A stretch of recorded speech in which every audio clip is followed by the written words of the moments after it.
በስመ አብ ወወልድ ወመንፈስ ቅዱስ አሐዱ አምላክ አሜን። እጅግ በጣም የተወደዳችሁና የተከበራችሁ በመላው ዓለም ይህንን መርሃ ግብር የምትከታተሉ ክርስቲያኖች በያላችሁበት እንደምንሰነበታችሁ እንኳን ለሰሙነ ሕማማት በሰላምና በጤና አደረሳችሁ። እንግዲህ እንደሚታወቀው አሁን ያለንበት ሳምንት ሰሙነ ሕማማት ውስጥ ነው። ስለዚህ በሕማማተብ ያልጀመርነው ለዚህ ነው። ዛሬ ባለን ጥቂት ደቂቃ ከኔ ጋር እየተነጋገርን የምንቆየው ስለ ዕለተ ረቡዕ ይሆናል ማለት ነው እና ርዕሳችን በእንተ ዕለተ ረቡዕ ይሆናል ወይም ስለ ረቡዕ ነው የምንነጋገረው። ዛሬ ረቡዕ ነው። በዚህ በረቡዕ ዕለት ማለት ነው በቤተክርስቲያናችን የሚታሰበው ነገር ምንድን ነው? ያን ጊዜ በሕማማቱ ውስጥ ጌታችን መድኃኒታችን ኢየሱስ ክርስቶስ ዓርብ ሊሰቀል ረቡዕ ዕለት ምን ተደረገ የሚለውን ከዛ በኋላ ደግሞ ከኛ ሕይወት አንጻር ምን ያስተምረናል የሚለውን እንደ እግዚአብሔር መልካም ፈቃድ እንነጋገራለን። የምስጢር ባለቤት ፈጣሪያችን ጥበቡንና ምስጢሩን እንዲገልጥልን በድጋሚ መልካም ፈቃዱ ይሆንልን። በመጀመሪያ ደረጃ ስለ ዕለተ ረቡዕ ነው የምንነጋገረው ስንል ይቺ ረቡዕ በሕማማት ውስጥ ያለችውን ረቡዕ መሆኑን ማስታወስ ያስፈልጋል። ረቡዕ በሳምንቱ ውስጥ አራተኛ ዕለት ናት። በስነ ፍጥረት አቆጣጠር ማለት ነው። እሁድ አንድ ተብሎ ስለሚጀመር ከእሁድ ጀምሮ ሲቆጠር አራተኛ ቀን ናት። ሶስተኛ በጥንቱ ዕለተ ረቡዕ ገና ዕለታት ሲታወቁ ማለት ነው በመጽሐፍ ቅዱስ ሶስት ፍጥረታት የተፈጠሩባት ዕለት ናት። ፀሐይ፣ ጨረቃና ከዋክብት። ይህንን በኦሪት ዘፍጥረት ምዕራፍ 1 ከቁጥር 14 ጀምሮ ስናነብ እናገኘዋለን። እግዚአብሔርም አለ ቀንና ሌሊትን ይለዩ ዘንድ ብርሃናት በሰማይ ጠፈር ይሁኑ አለ። ብርሃናት ልብ አድርጉ ማለት ነው። እነዚህም ለምልክቶች፣ ለዘመኖች፣ ለዕለታት፣ ለዓመታትም ይሁኑ፣ በምድር ላይ ያበሩ ዘንድ በሰማይ ጠፈር ብርሃን ይሁኑ። እንዲሁም ሆነ። እግዚአብሔርም ሁለት ታላላቆች ብርሃናትን አደረገ። ትልቁ ብርሃን በቀን እንዲሰለጥን፣ ትንሹ ብርሃን በሌሊት እንዲሰለጥን፣ ከዋክብትም ደግሞ አደረገ። እግዚአብሔርም በምድር ላይ ያበሩ ዘንድ በሰማይ ጠፈር አኖራቸው። ትልቁ ብርሃን የሚለው ፀሐይን ነው፣ በቀን ይላል። ደግሞ ትንሹ ብርሃን የሚለው ደግሞ ጨረቃን ነው፣ በሌሊት እንዲሰለጥኑ አደረገ። በቀንም በሌሊትም እንዲሰለጥኑ ብርሃንና ጨለማም እንዲለዩ እግዚአብሔርም ያ መልካም እንደሆነ አየ። ማታም ሆነ ጠዋትም ሆነ ይልና አራተኛ ቀን ይላል። እቺ ቀን ነች ረቡዕ ማለት ነው። አራተኛ ቀን ረቡዕ የመጋቢት 25ቷን ረቡዕ ነው። መጋቢት 25 ማለታችን ክርስቶስ ክብር ምስጋና ይግባውና የተሰቀለው በዕለተ ዓርብ መጋቢት 27 ነው። ወደ ኋላ ስንቆጥር ሐሙስ 26 ትሆናለች፣ ረቡዕ ደግሞ 25 ትሆናለች ማለት ነው። ስለዚህ ያቺኛዋን ረቡዕ ነው ቤተክርስቲያናችን በሰሞነ ሕማማት ከምታሳየን ነገሮች መካከል አንዱ የኦሪቱን ዘመን በኦሪት የነበረውን ሁኔታ ስለምታሳየን አሁንም ወደ ኋላ ሄደን ነው ቀኖቹን የምናስታውሰው ማለት ነው። እና ያቺ የመጋቢት 25ቷን ዕለተ ረቡዕ ነው። በዚህ ዕለት በዕለተ ረቡዕ ማለት ነው። በነገራችን ላይ በልምድ ሮብ ነው የምንለው አይባልም። ሮ አይደለም፣ ረቡዕ ነው። አራተኛ ራብ ማለት አራት ማለት ነው። አራተኛ ዕለት ማለት ነው ረቡዕ ማለት። ስለዚህ እቺ ረቡዕ ክርስቶስን ማዕከል ስናደርግ በዕለተ ረቡዕ ማለት ነው ክርስቶስ የተቀበለውን መከራ ማዕከል ስናደርግ ነገረ ድህነታችንን ማዕከል ስናደርግ ሶስት ዋና ዋና ነገሮች ተፈጽመዋል። በዕለተ ረቡዕ ማለት ነው ሶስት ዋና ዋና ነገሮች ተፈጽመዋል። የክርስቶስን ስቅለት፣ የክርስቶስን መከራ ወይም ነገረ ድህነታችንን የተፈጸመበትን መንገድ ማዕከል ስናደርግ ሶስት አንኳር የሆኑ ጉዳዮች ተፈጽመዋል። አንደኛው የተፈጸመው ምክረ አይሁድ ነው። በዚህ ምክንያት አይሁድ የመከሩበት ምክራቸውም የጸናበት ዕለት ስለሆነ የምክር ቀን ይባላል። በነገራችን ላይ አይሁድ መምከር የጀመሩት ከሰኞ ጀምሮ ነው። ጌታችን በዕለተ ሆሳዕና እነዛን ታላላቅ ተአምራት ካደረገ በኋላ ገበታቸውን ከገለበጠ በኋላ ጅራፍ ገምዶ እየገረፈ ከቤተ መቅደሱ ካስወጣቸው በኋላ ቤቴ የጸሎት ቤት ናት ብሎ ከገሰጻቸው በኋላ እነዚህ ሰዎች እንዴት ነው እንዲህ ሊያደርግ የሚችለው? በምን ስልጣን ይህንን የሚያደርገው? ብለው ተሰብስበው መዶለት የጀመሩት ክርስቶስን ለማስወገድ ክብር ምስጋና ይግባው ሎቱ ስብሐት ክብር ምስጋና ይግባውና ክርስቶስን ከህዝቡ ለመለየት ለመነጠል ስብሰባ የጀመሩት ሰኞ ነው። ማክሰኞም ቀጥለዋል። ረቡዕ ዕለት ግን የመጨረሻ ሸንጎ ተስማምቶ የወጣበት ነው። ያው ሸንጎ ደግሞ ቀላል አይደለም። የካህናት አለቆች የሚገኙበት የህዝብ ሹማምንቶች ሽማግሌዎች ተሰሚነት ያላቸው ታላላቅ ሽማግሌዎች የሚገኙበት ጸሐፍት ፈሪሳውያን በወቅቱ እጅግ በጣም ክፉ እና ጨካኝ የነበሩት ጸሐፍት ፈሪሳውያን የሚገኙበት ሸንጎ ነውና በዚህ በዕለተ ረቡዕ ተስማምተዋል ማለት ነው። በመያዙ ተስማምተዋል። ተይዞ እንዲገረፍ እንዲሰቀል ተስማምተዋል። እንዲሞትና እንዲወገድ ተስማምተዋል በዕለተ ረቡዕ ማለት ነው። ግን አንድ ከባድ ጭንቀት ገጥሟቸዋል። ይህንን ውሳኔ ሲያሳልፉ በጣም የሰጉበት ጉዳይ ነበረ። ለምን? በማግስቱ ፋሲካቸውን ያከብራሉ። እነሱ ከግብፅ የወጡበትን የቂጣ በዓል ፋሲካን የሚያከብሩበት ነው። በዚህ በዓል ደግሞ ለመታደም ከመላው ዓለም እስራኤላውያን ወይም ዕብራውያን ከትመዋል። እዛ ከተለያየ ዓለም ማለት ነው። ወደዛ ሲከትሙ ደግሞ በጣም የሚደንቀው በተለይም አልዓዛር የሞተው በመጋቢት 17 ነው። የተነሳው ደግሞ መጋቢት 20 ነው። ሆሳዕና የሆነው ደግሞ መጋቢት 22 ነው። አልዓዛር በተነሳ በሁለተኛው ቀን አልዓዛር ከሞተ በኋላ የ4 ቀን አስከሬን ከሆነ በኋላ ነው የተነሳው። ስለዚህ በጣም ገርሟቸዋል። የሞተን ሰው ይኸውም ከ4 ቀን በኋላ ማስነሳት የቻለ ይሄ ማን ነው እስኪያዩ ድረስ ጓጉተዋል። ወደ ኢየሩሳሌም ሲመጣም አቀባበሉ ከዛ የተነሳ ነው። የሰሙት ያዩት ታምራት ሲያስነሳውም ደግሞ በዛ ወቅት የነበሩ ሰዎች አሉ። በነገራችን ላይ ይህንን ዮሐንስ መዝግቦልናል። የዮሐንስ ወንጌል ምዕራፍ 12ን ስታነቡ ከቁጥር 17 ጀምሮ አልዓዛርንም ከመቃብር ጠርቶ ከሙታን ሲያስነሳው ከእርሱ ጋር የነበረ ሕዝብ ይመሰክሩለት ነበረ። ስለዚህም ደግሞ ሕዝቡ ይህንን ምልክት እንዳደረገ ስለሰሙ ሊቀበሉት ወጡ ይላል። የሆሳዕና ድምቀት አንዱ ምክንያት እሱ ነው። በነገራችን ላይ በጣሊያን ሀገር ያሉ ክርስቲያኖች ሆሳዕናን ሲያከብሩ የአልዓዛርን ትንሣኤም አብረው ያከብራሉ። የትንሣኤውን ዝና ሰምተው ጓጉተው ወጥተው የተቀበሉበትን በማስታወስ ማለት ነው። ስለዚህ ምድር ቁና ሆናለች ማለት ነው። ጌታችን መድኃኒታችን ኢየሱስ ክርስቶስን በትምህርቱ የቃሉን ትምህርት የእጁን ታምራት እያዩ ብዙ ሰዎች ይከተሉት ነበር ማለት ነው። የተለየ አከታተል ቢኖርም በስሜት የሚከተለው በጅምላ የሚከተለው ሰው ቢኖርም ግን ይሄ ለአይሁድ ከባድ ነበር። በእምነት ባይከተሉትም በሚያስተምራቸው ትምህርቶች እና በሚናገራቸው የባለስልጣን ንግግር ድፍረቱ ማለት ነው። ምክንያቱም የማይነኩ ጉዳዮችን ሁሉ ይነካ ነበር። የአይሁድን ማህበር ይሄ ዕውቀታቸውን የኦሪቱን ሕግ በጣም ሸፋፍነው ያቆዩትን ጉዳይ በሙሉ የከበሬታ ስፍራ ወይም ዝናን ይወዱ የነበሩ ሰዎች ናቸውና ሁሉንም ነገር ገላልጦ ያስተምር ነበር። ስለዚህ በዚህ ምክንያት ብዙ ተከታዮች ነበሩት። ፈሪሳውያንም እርስ በርሳቸው አንድስ እንኳን ልታደርጉ እንዳይቻላችሁ ታይላችሁን? እነሆ ዓለሙ በኋላው ተከትሎት ሄዷል ተባባሉ። በበዓሉ ሊሰግዱ ከወጡት አንዳንዶች የግሪክ ሰዎችም ነበሩ ይላል። ስለዚህ የዓለም ሰው ሁሉ አልቀረም። አይሁድ ተጨንቀዋል። እንዳይዙት ህዝቡን ፈርተዋል ማለት ነው። ረቡዕ ዕለት ወሰኑ ይያዝ ብለው። በማግስቱ ሐሙስ የፋሲካ በዓል ነው የሚከበረው። ህዝቡ በዓል ለማክበር ዝግጅት ላይ ነው። ህዝቡ ደግሞ ያን በዓል ለማክበር የመጣ ሰው ንቅል ብሎ ክርስቶስ ጋር ከትሟል።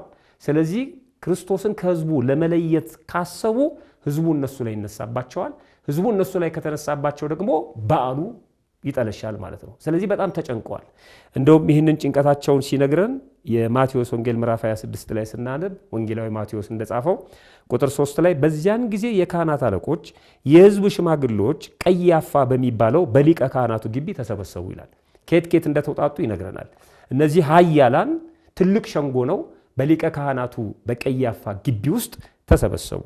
ኢየሱስንም በተንኮል ሊያስይዙት እና ሊገድሉት ተማከሩ ይላል።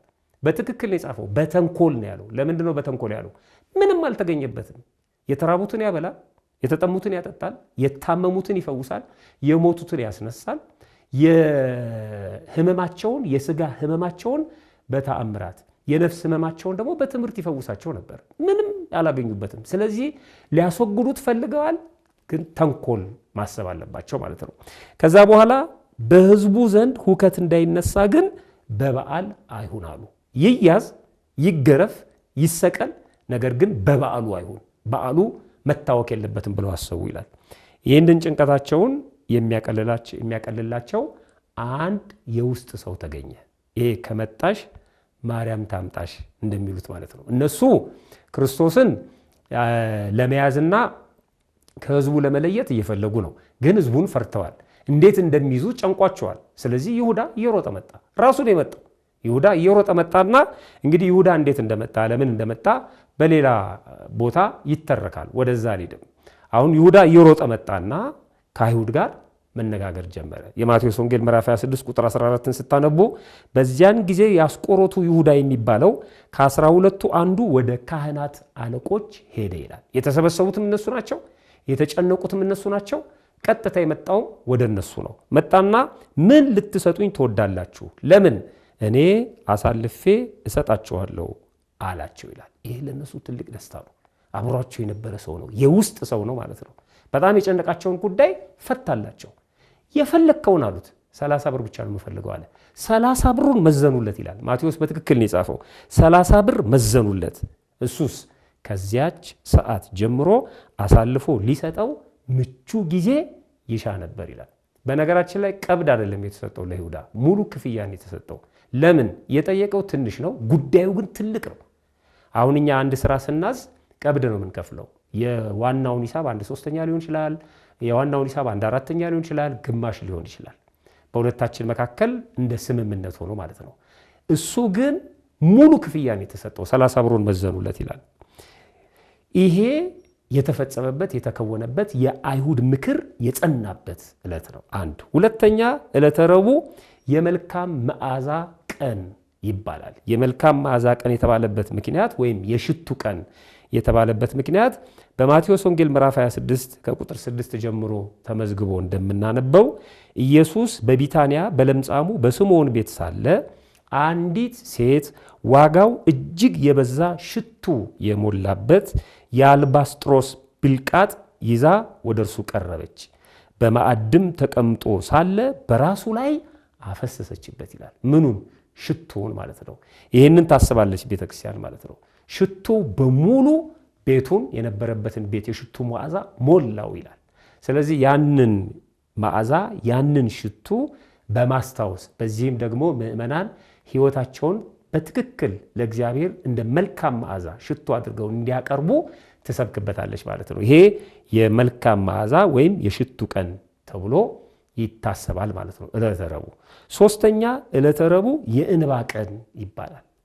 የእንባ ቀን እቺ ሴት የ300 ዲናር ሽቱ ይዛ የመጣችው ሴት በስምዖን ለምጻም ቤት ውስጥ መሆኑን ከሰማች በኋላ ወደ ቤት ስትገባ በር ላይ ብዙ ሁካታ ነበር። አላስገባም ብለዋት ነበረ።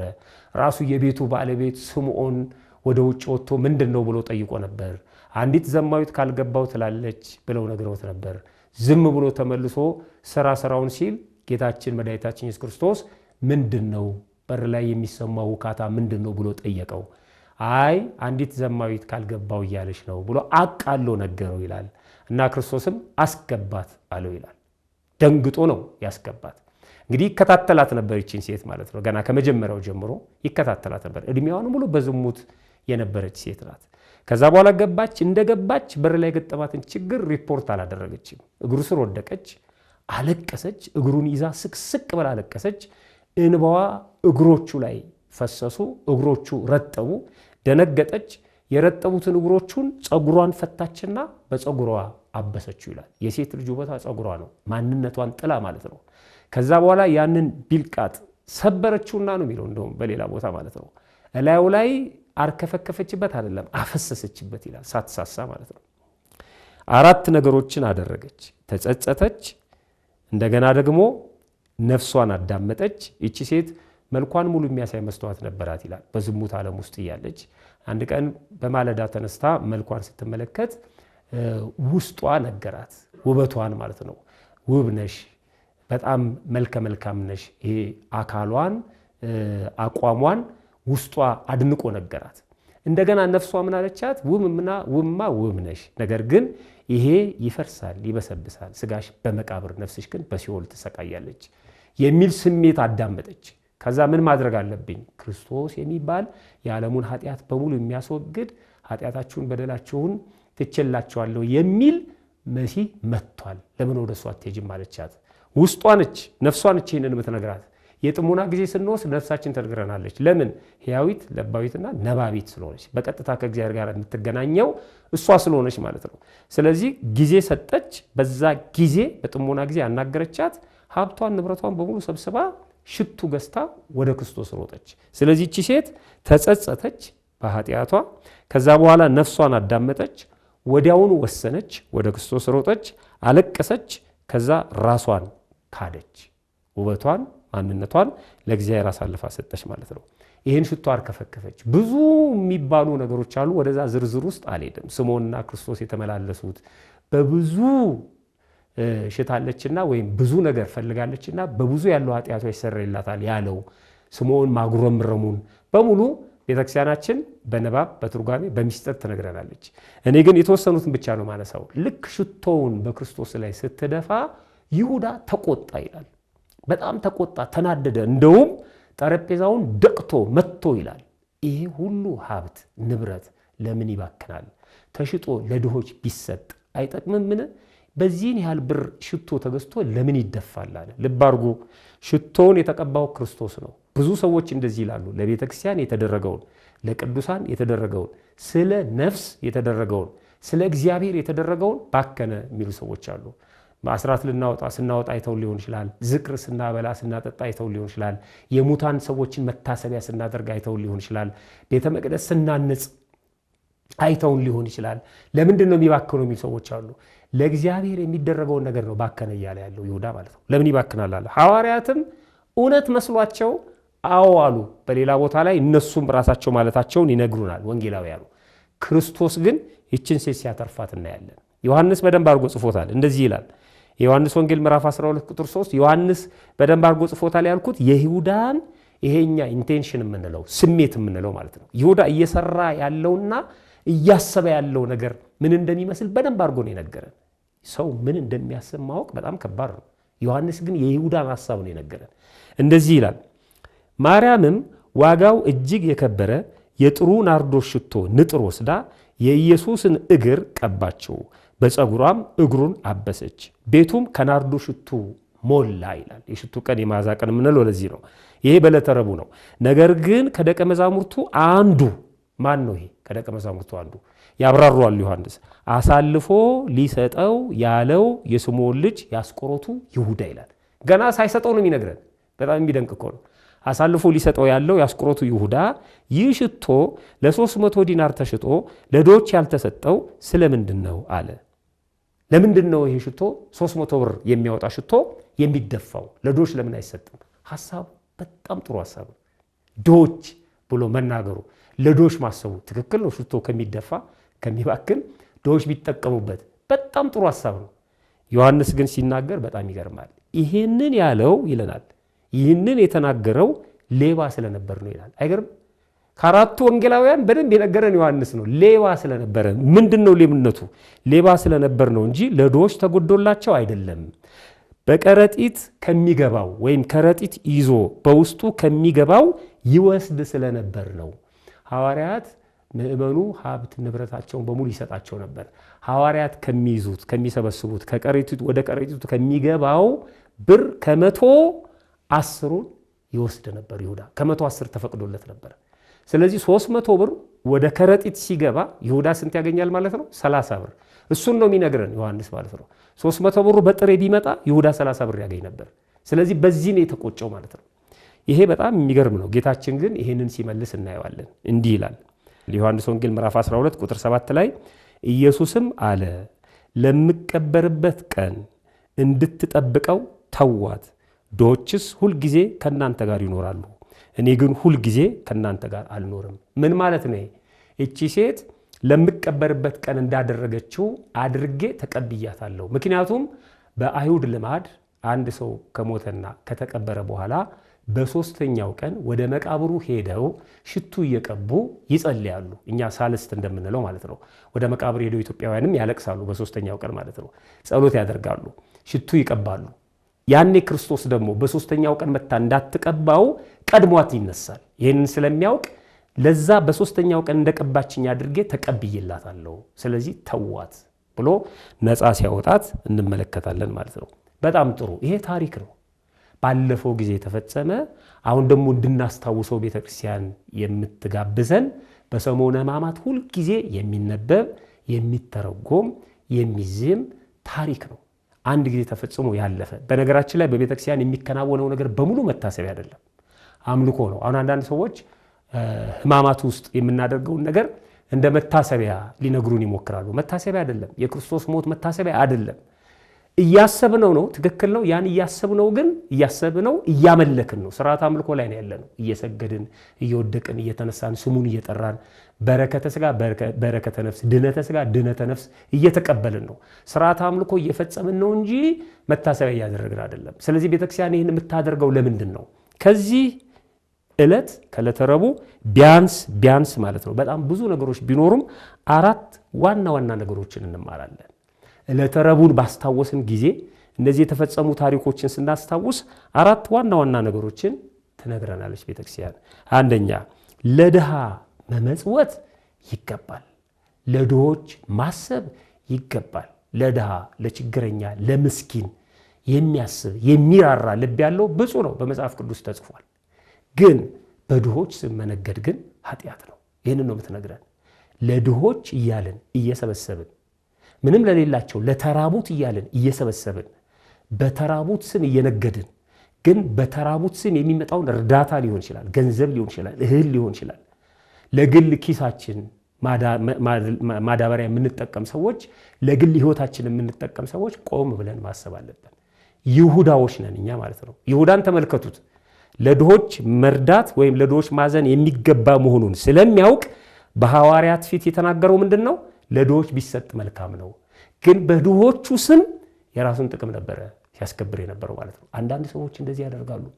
ለቤተ ክርስቲያን ምን እናድርግ፣ የጎደለውን ነገር ለመሙላት እንፈልጋለን ብለው ምዕመናን መጥተው ሲያማክሩ አንዳንድ እንደ ይሁዳ የሚያስቡ ሰዎች ደግሞ ምን ይላሉ? አይ ገንዘቡን አምጣው፣ በጥሬ እቃው አያስፈልገንም፣ ብሩን አምጣ የሚሉ ሰዎች አሉ። ኖ የሚጎድለውን ነገር እንዲያደርጉ ማገዝ ነው ለምዕመናን ማለት ነው። ብሩ ምን ያደርግልናል? በእርግጥ ቤተክርስቲያን ብር አይጠቅማትም ማለት አይደለም። የካህናት ደሞዝ ትከፍላለች፣ የመብራት አለ፣ የውሃ አለ፣ ብዙ ነገሮች ተገዝተው ነው የምንገለገልባቸው ከአልባሳቱ ጀምሮ። ስለዚህ ያስፈልጋታል። እሱን ደግሞ ህጋዊ በሆነ መልኩ በሪሲት የምታስገባበት ራሱን የቻለ ስርዓት አላት ቤተክርስቲያን። የዕለት ዝርዝር ተቀባይ ቢሮ አለ፣ ሰው አለው፣ ደረሰኝ አለው በአግባቡ ማለት ነው። ስለዚህ የሚባክን ነገር መኖር የለበትም ማለት ነው። በዓለማዊ ህይወት እንደዚሁ ነው። ፎቶ አንስተን ቪዲዮ ቀርጸን የተራውን ሰው እያሳየን ሆዱ ከአጥንቱ ጋር ተጣብቆ ማለት ነው የሚበላው የሚላስ የሚቀመስ ነገር ሳይኖረው ችግሩን አሳይተን የምንሰበስበውን ገንዘብ ግን ለግል ጥቅማችን የምናውል ከሆነ በጣም ከባድ ነው። ከዚህ ዕለት የምንማረው ይሄን ይሁዳ ይሄንን ያደረገው በድሆች ስም መነገድ፣ በድሆች ስም ማጭበርበር፣ በድሆች ስም መክበርን እንደፈለገ ነው የሚነግረን። ስለዚህ ለድሃ ማሰብ፣ ድሆችን መርዳት አግባብ ነው። በድሆች ስም መነገድ ግን አግባብ አይደለም ትለናለች ቤተክርስቲያን። ሁለተኛ ለፍትህ እና ለመልካም ውሳኔ ለበጎ ስራ መሰብሰብ አግባብ መሆኑን ይነግረናል ይሄ ዕለት ማለት ነው። የአይሁድ ሸንጎ ተሰብስቦ ነበረ። ጥሩ ነው መሰብሰብ ማለት ነው። ስብሰባ አይጠላም። በዕለተ ረቡዕ ተሰበሰቡ። ግን የወሰኑት ውሳኔ ምንድን ነው? ተሰብስበው ማለት ነው። በጣም የሚያሳዝን ነው። በተንኮል እንዴት አድርገው እንዲይዙት ተማከሩ። ስለዚህ ዛሬም በዚህ ዓለም ላይ ግራውንድ ላይ ማለት ነው በጨለማ ቦታ በስውር ብዙ ስብሰባዎች ይደረጋሉ። እነዛ ስብሰባዎች አገር ለማጥፋት ነው።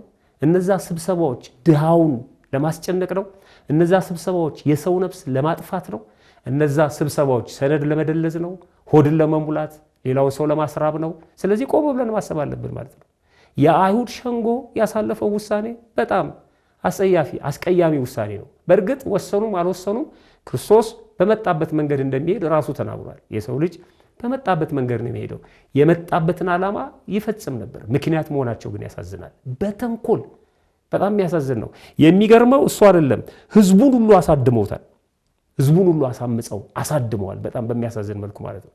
ፍርደ ገምድል መሆን ተሰብስቦ ፍርደ ገምድል መሆን ተሰብስቦ ፍትርትህን ማጣመም ተሰብስቦ ማደም ተሰብስቦ የንጹህ ሰው ደም እንዲፈስ ውሳኔ ማሳለፍ በጣም ኃጢአት መሆኑን ይሄ ዕለት ይነግረናል ማለት ነው። ፍርደ ገምድል መሆን፣ ሴራ መተብተብ፣ እውነትን መርገጥ በስብሰባ አይገባም። መሰብሰብ ይገባል፣ በስብሰባ ወቅት ግን እንደ አይሁድ መሆን ግን አግባብ አይደለም የሚለውን ዕለተ ረቡዕ ይነግረናል።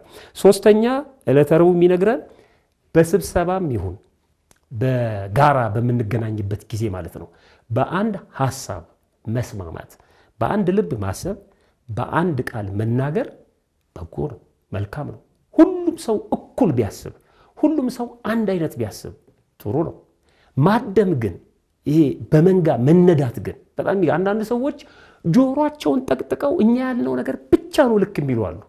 አሁን በተለይ በዚህ በሶሻል ሚዲያው ማለት ነው አንድ ሰው በሚናገረው ንግግር በሚያስተምረው አስተምህሮ ስህተት አለበት ተብሎ ከሚያውቁ ከተማሩ ከታላላቅ መምህራን ሂስ ሲሰጥ በጅምላ የሚከተለው ሰው ግን ዝም ብሎ የሚሳደበው ጆሮውን ጠቅጥቆ ነው የሚሳደበው።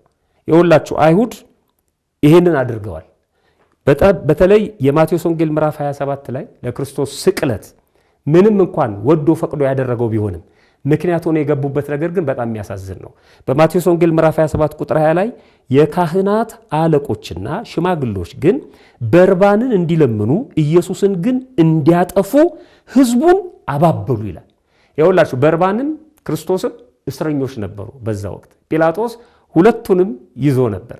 ጲላጦስም እድለኛ ነው በነገራችን ላይ ክርስቶስ ለፍርድ በፊቱ የቀረበለት ትልቅ ሰው ማለት ነው። በጣም ቢደንቅ ነው። እና ጲላጦስ በየዓመቱ የፋሲካቸው ወቅት አይደለ እስረኛ ይፈታላቸዋል፣ ልምድ አላቸው። ስለዚህ ማንን ልፈታላችሁ ትፈልጋላችሁ የሚል ጥያቄ እንደሚጠይቅ ያውቃሉ። ቀድመው ለሕዝቡ ምን አሉ?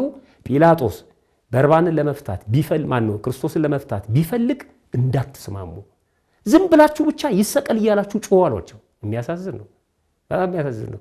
ስለሰሙ ይኸው ይላል መጽሐፉ ካህናትና አለቆች ሽማግሎች በርባንን እንዲለምኑ ኢየሱስን ግን እንዲያጠፉ ሕዝቡን አባበሉ።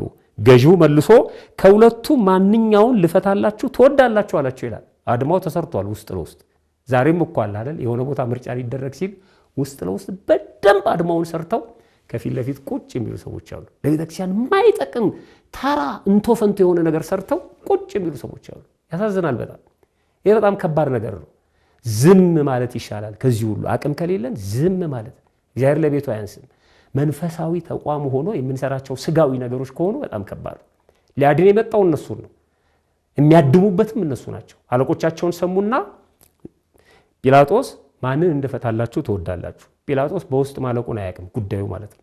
እና እሱ ይተውሉኛል ብሎ አስቦ ነው ጠየቃቸው። በርባንን አሉ። ጲላጦስ ሊያስተባብል ሞከረ፣ ደነገጠና ክርስቶስ የተባለውን ኢየሱስ እንግዲህ ምን ላድርገው? አሁንም ድጋሚ እድል ሰጣቸው። ይኸው አምላካችሁ ክርስቶስ በጎ ነገር ሲያደርግ የነበረው ያስተማራችሁ እሱንስ ምን ላድርገው? እያስታወሳቸው ነው። ምን ላድርገው አላቸው። ይሰቀል ይሰቀል ይሰቀል እያሉ ጮሁ። ገዢው ምን ነው ያደረገው ክፋት ምንድን ነው አለ። እነሱ ግን ይሰቀል እያሉ ጩኸት አበዙ። መነጋገር አይፈልጉም። አንዳንድ ሰዎች በጭራሽ ቆይ እስኪ ላስረዳ፣ በቃኝ፣ ምን ታስረዳኛለህ? እንዲህ ብለህ ተናግራል እኮ በቃ ቆይ እሺ ይቅርታ ልጠይቅህም እኮ እችላለሁ። እሺ ይቅርታ፣ ምንም ይቅርታ የለም የልብን ከሰራ በኋላ ይላል። ምንም አይሰሙ በቃ። ስለዚህ ምንድነው ጥፋቱ? እንነጋገር አላቸው። ማስረጃ አምጡ። በጭራሽ ይሰቀል። ጲላጦስ ሁከት እንዲጀመር እንጂ አንዳች እንዳይረባ ባየ ጊዜ ውሃ አንስቶ እኔ ከዚህ ጻድቅ ሰው ደም ንጹሕ ነኝ፣ እናንተ ተጠንቀቁ ሲል በሕዝቡ ፊት እጁን ታጠበ። ይሄ ጩኸት፣ ይሄ አድማ ማለት ነው። ፍርድ ያጣመመ ጩኸት፣ ፍርድ ያጣመመ አድማ፣ ገዢውን ያሳሳተ አድማና ሁከት ነው። የመጨረሻውና አራተኛው ነገር በጣም የሚገርመው ከዚህ ዕለት የምንማረው ይሄ ማማከር መልካም ነው። በተለይ የምክር አገልግሎት የምትሰጡ ሰዎች ማለት ነው። የሆነን ሰው ለመምከር የምታስቡ ሰዎች፣ መምህራን፣ እንደኛ ቆማችሁ በአውደ ምሕረት የምትመሰክሩ ሊቃውንት፣ ቤተክርስቲያን አባቶች፣ ካህናት በጣም መጠንቀቅ አለብን። በሰንበት ትምህርት ቤት ማለት ነው። መመካከሩ ወይም ማማከሩ ጥሩ ነው። ስለ ጾም ሊያማክሩን ይችላሉ ምዕመናን፣ ስለ ምጽዋት ሊያማክሩን ይችላሉ፣ ስለ ቁርባን ሊያማክሩን ይችላሉ፣ ስለ መልካም ነገር ሊያማክሩን ይችላሉ። ግን ሁልጊዜ መጠንቀቅ ያለብን አንድን ምክር ስንሰጥ ጉዳዩ ከተፈጸመ በኋላ ከሆነ በጣም መጠንቀቅ አለብን። ሽቱ ልትቀባ መጣች እቺ ሴት አይደለ? ሽቶውን በክርስቶስ ላይ ያርከፈከፈችው። ከዛ በኋላ የሚመጣውን ምክር ተመልከቱ። ሽቶው ተሽጦ ለድሆች ቢሰጥ መልካም ነበር። መልካም እንኳን ቢሆን አድርገዋለች እኮ እቺ ሴት። አንዳንድ ሰዎች ይኸውላችሁ ምጽዋት ከመጸወታችሁ በኋላ እኔ ጋብቻ ከፈጸማችሁ በኋላ ባታገባ እንኳን መልካም ነበር ይሏችኋል። በጣም ከባድ ነው። አግብቷል እኮ ይሄ ሰው ከወለደ በኋላ አየ ባትወልድ ኖሮ ጥሩ አልነበረም፣ አሁን መውለድ አልነበረብህም የሚሉ ሰዎች አሉ። ወልዶታል እኮ በቃ ባይሆንም እንኳን ጥሩ መውለድ አልነበረበትም ማለት መውለድ አልነበረብህም ተብሎ አይመከርም። በጣም ከባድ ነው። ማደግ አልነበረብህም እንዴት ይባላል? ሰው አድጓል እኮ። ባለሽቷ ማርያም ያንን ሽቷ አምጥታ በክርስቶስ እግር ስር ስትደፋው ይሁዳ የሰጠው ምክር ከንቱ ምክር ነው። ሲጀምር እሱ በተንኮል ነው። የእውነት እንኳን ቢሆን ኦሬዲ አፍስሷለች። ክርስቶስ ለዚህ ነው ሴትዮዋን ወይም ደግሞ ልጅቷን ለምን ታዋክቧታላችሁ? ለምን ታስጨንቋታላችሁ? አድርገዋለች። ስለዚህ ሰዎች ቆርብ ያለው እኮ ሊሉ ይችላሉ። መቆረብ እንኳን አልነበረብህም ማለት የለብህም። ቆርበሃል አይደለም? አዎ የቆረበ ሰው የሚያደርገውን ነገር መምከር ነው። እንዲያርቄ እኮ ሰጠኝ ቤቴን ንብረቴን እኮ በቃ ለቤተክርስቲያን አወረስኩ ሊል ይችላል። አወረስከው አብዳል እንዴ ካልከው በጣም ከባድ ነው። አወረስከው በጣም ጥሩ። ምን አስበህ ነው ግን እንደዚህ በጣም ጥሩ። እኔ ላደርግልህ የምትፈልገው ነገር ምንድነው? ትልቅ ነገር ነው፣ ግን ደግሞ ፈተና ይመጣል፣ ሰይጣን አውቆ ሊያስቆጭህ ይችላል ብለን የሆኑ ጉዳዮችን ከሆኑ በኋላ ሰዎች ሲነግሩን የምናሸማቀቅና የማይረባ ነገር የምንናገር ሆነን መገኘት የለብንም ማለት ነው። ስለዚህ ለተረቡ ይህንን የመሰለውን ነገር በሙሉ ያስተምረናል ማለት ነው። ፈጣሪያችን በቸርነቱ በዚህ ዕለት የምንፈልገውን ለነፍሳችን የሚጠቅመውን ነገር ተምረን ዋጋ የምናገኝበት እንዲያደርግልን መልካም ፈቃዱ ይሁንልን።